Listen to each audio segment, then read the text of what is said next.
Alam nyo ba na ang Philippine Arena ay hindi pala itinayo para pagkakitaan? Sa isang artikulong inilathala ng Philippine Daily Inquirer mula sa isang source ng pamunuan ng Iglesia ni Cristo, ipinaliwanag na ang Philippine Arena ay hindi itinayo para mapagkakitaan. Sa katunayan, hindi din naman ito na-commercialize at ginawa para makalikom ng kahit anong klase ng salapi. Paliwanag ng artikulo na ang Philippine Arena ay isang wholesome gathering place for people and an entertainment venue for the whole family, serving venue for religious, cultural, and sporting events. Alam nyo ba na ang Philippine Arena ay matagumpay na nabuo dahil sa mga donasyon at pagtutulungan ng mga miyembro ng Iglesia ni Cristo?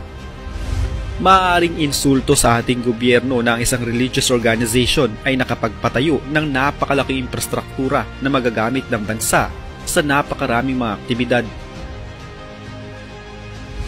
At ang mas nakaka-proud pa sa mga miyembro ng Iglesia ni Cristo ay hindi sila tumanggap ng kahit anong tulong pinansyal mula sa gobyerno sa pagbuo ng grandioso at makabagong gusaling ito.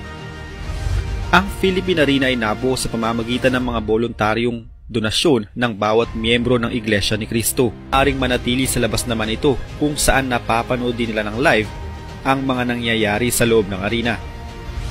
Ayon din sa website na ang pangkahalatang vision ng master plan sa paligid ng naturang arena ay kalaunay makapagtatayo ng mga shopping centers, ospital, at malalaking residential developments.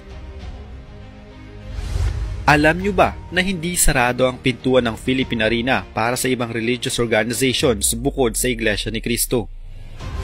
Ayon sa spokesperson ng Iglesia ni Cristo na si Brother Edwin Zabala, noon nang tanungin siya tungkol sa pagpapagamit sa arena sa ibang religious organizations, "We'll cross the bridge when we get there." Ayon sa kanya, dagdag pa niya, basta ang rule namin ay dapat di nakaka-offend sa katotohanan at mga pangaral ng Diyos sa Biblia ang anumang activity na dapat gawin doon.